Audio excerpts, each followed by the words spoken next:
Alright, so we're on to Chapter 12, which has to do with experimental designs.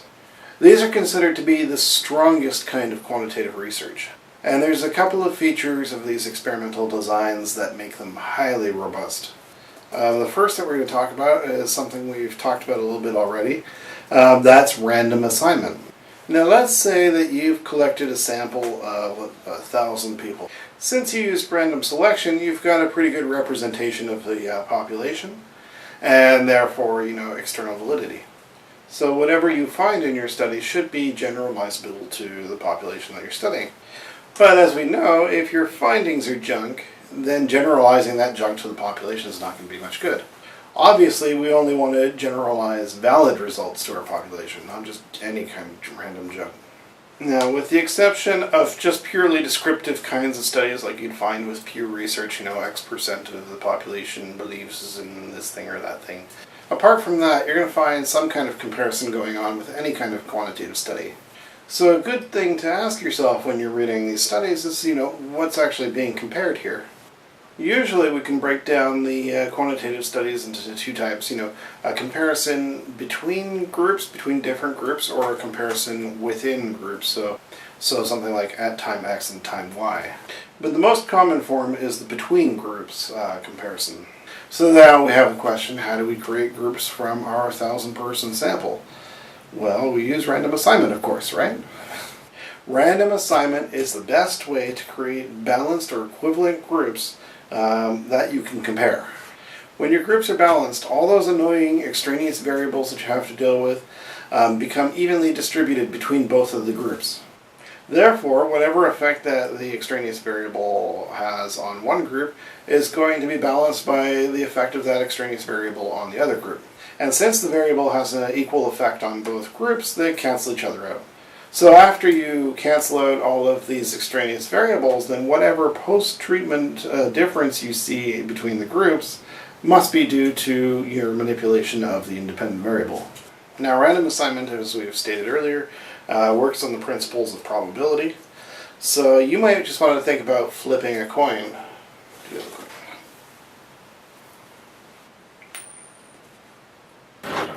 If you flip the coin once, there's a 50-50 chance that it's going to come up to be heads, right?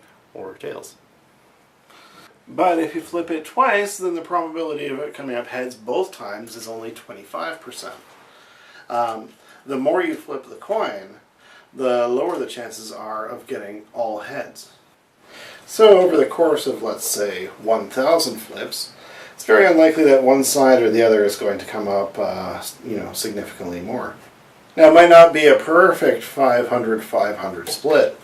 It might just be like 486 to 514 maybe, but it's not going to be, significantly different. Now, same thing happens with people. Using random assignment with a large enough sample, right, you distribute whatever weird personal factors might impact the results evenly between the groups. Tall people in one group are going to be balanced by tall people in the other group. So there will be smart people in one group and smart people in the other group, and so on and so on. And as we've said, a few times now, we can make the probability of error very small, by sometimes increasing the sample size, but we can never fully reduce it to zero. So there's always the chance you may end up with imbalanced groups.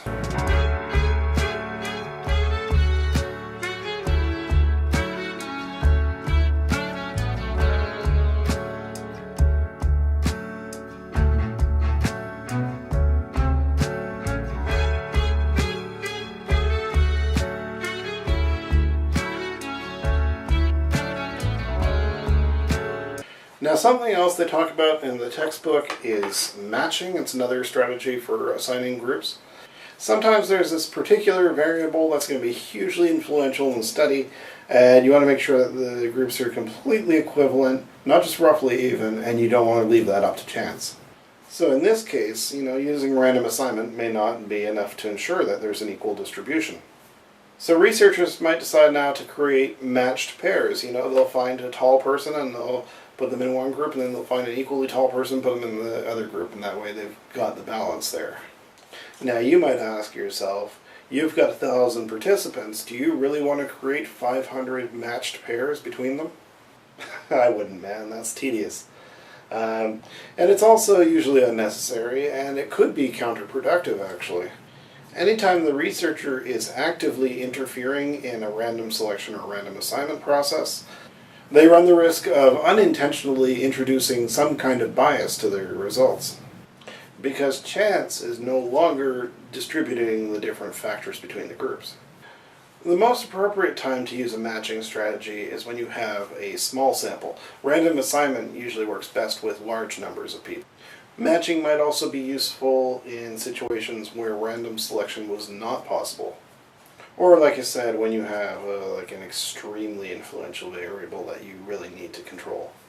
One other thing to keep in mind is that matching on a single variable is reasonable to do. So like I said, we can match heights in our sample, right?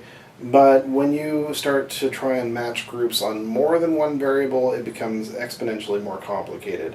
So for example, if we were trying to match our participants on height and intelligence, right? That strategy can quickly become totally unworkable. Alright, so that's assignment, right? Now we've got two groups, awesome, and we've got something to compare. One group's going to be the control group, and the other group's going to be the treatment group, right? And since both groups are, pretty much the same, it doesn't really matter which one is which. Now, in the treatment group, you're going to mess around with the IV and, manipulate it to see what happens with the dependent variable. In the control group, you're going to leave the independent variable alone. Now, after the independent variable has been manipulated, what we want to do is compare the two groups and see if there are differences in the levels of the dependent variable that we're measuring. If we see a difference between the groups, everything else being equal, then it's safe to attribute that difference to the change in the independent variable, so now you can establish evidence for causation. That's basically the control group design. It's pretty simple.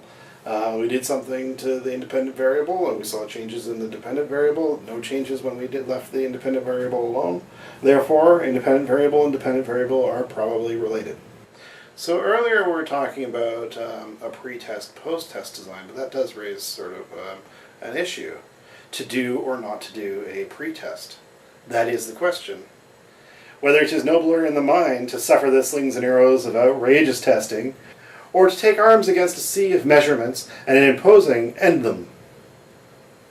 Sorry, I got a bit carried away there.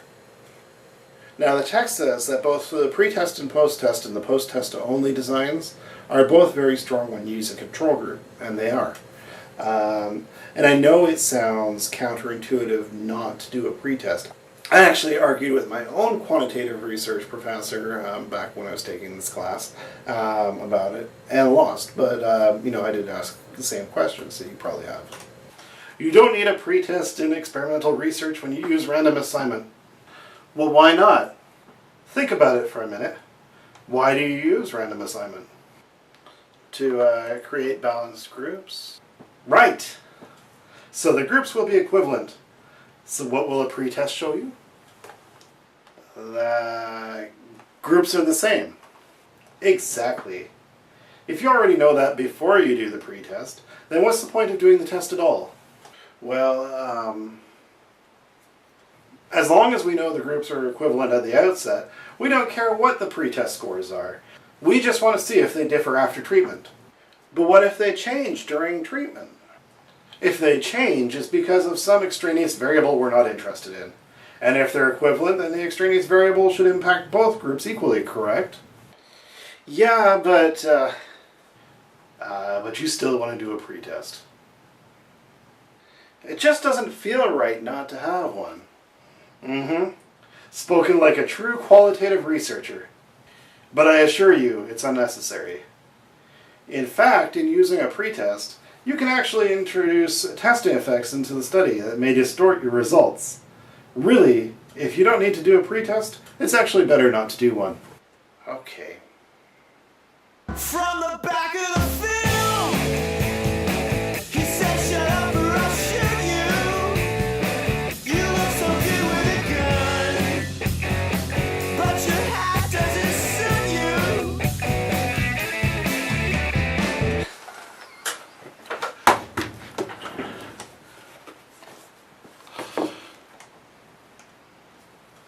Okay, so now with that being said, if you haven't used random assignment to create balanced groups for your study, or if you're using like a single group design, then pre-testing is essential.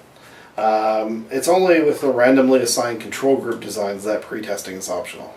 So far we've been talking about basic research designs, the relationship between the independent variable and the dependent variable. But sometimes researchers are interested in studying more complex relationships between multiple variables. In this case, they're going to use factorial designs. In these designs, there are two or more independent variables, and therefore you're going to need two or more groups to account for the different combinations. If we have two independent variables, we need four groups. One group's going to be the control group that gets no treatment. One group just gets the first independent variable treatment. One group gets just the second independent variable, and then one group gets both of them. And so then you can look at the effects of each variable independently as well as when they're combined. Of course, not only is this a more complex design, it also requires a more sophisticated statistical analysis. Now, another major feature of experimental designs is the researcher's ability to actively manipulate the independent variable. Researchers aren't just passively looking for pre-existing differences between the groups, they're making the differences between the groups. Pull the lever, Grunk. Wrong lever! Huh? Why do we even have that lever? There are three different techniques that they use to do this. Presence versus absence, either the independent variable is there or not. Variation by amount or frequency, or they will variation by type, like with categorical variables. Now, something to be aware of when you're manipulating variables is, the ethics of doing these kinds of studies. So to give you kind of a crazy example, let's say our research question is, does diet affect, children's attention in class? Now, if I use the presence-absence technique to manipulate the independent variable, then participants are randomly assigned to either a control group or a treatment group, and one group gets to eat breakfast and lunch and the other group doesn't. No soup for you! Come back 1 year! Now, do you see any problems with that? Because an IRB would flag that instantly.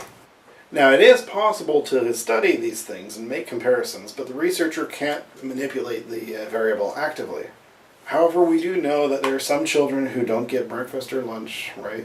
And we can monitor their performance compared to students who do eat breakfast and lunch. However, we as researchers can't actively deprive a child of their food. The drawback to that is that we don't have as much control over the variables. And we can't use random assignment like we would want to. And since we're not controlling variables and we're not using random assignment, we have a much more difficult time making cause and effect conclusions.